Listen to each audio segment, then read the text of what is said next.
to the UK and, of course, was hosting the President last night at Wimfield House, her official residence in Regent's Park, where they've just made the short journey from. And this is, Beth, as we've been discussing, this is the first time the President has come to Downing Street itself as President, albeit it is not the first time he's been to the UK since becoming President on the 1st of in January 2021. He's been to the UK now 5 times since becoming President and has met the Prime Minister 6 or 7 times in various occasions in the last 6 or 7 months. And as much as we've been discussing whether or not UK-US relations are at their peak of the last few decades, it's clear that Prime Minister Sunak has made a massive effort to at least improve things and get the President back on a warm footing in a way that maybe had been a little bit under threat under previous recent leaderships. Yeah, I think it's absolutely fair to say that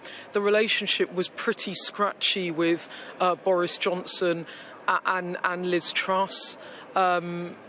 Brexit was not wanted by the US. They wanted their close ally, the UK, to remain part of the European Union. They were very unhappy about the post-Brexit trading difficulties in Northern Ireland and the knock-on effect of the potentially to the Good Friday Agreement.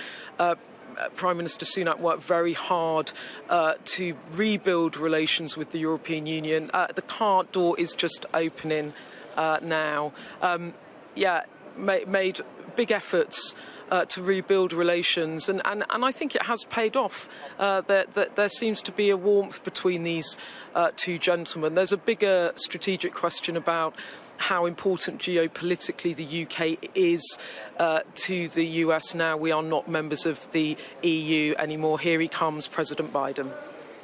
Indeed, Beth, and extraordinary, actually, the scale of security operation, even in Downing Street, where everyone has to be so well cleared to even be there. But here comes the President, a warm smile on his face, both arms out, as he presumably has just seen Prime Minister Sunak, and a little skip in his step and a very broad smile. Beth, just talk us through there, if you can hear anything, but certainly a very warm greeting between the two men. Yeah, very, very warm. You can hear all the press now shouting. There's a huge bank of camera, and in they go. And then you can see some of the security detail, and then the press packs. I don't know if you can see this well. This is everyone running in because they will now be covering the top of the bilateral. So everyone running through, and then you can see the delegation, as you said, the ambassador there, and there's the US delegation now, all coming in. A big delegation, isn't it? It is indeed. And Beth, I'm just interested as well, just to go back now, obviously, as we've said, it was originally expected for about a 30 or 40-minute meeting, and things have been delayed a bit. So that would take us to about 11:15, 11:20 if they stick to that length of meeting. But I wonder if there's any surprises, because there's not going to be many headlines on NATO, given that they're heading off to the NATO summit, though presumably they will pre-discuss some of those topics, particularly if they want to provide a united front on any of the issues, from whether Sweden should join to whether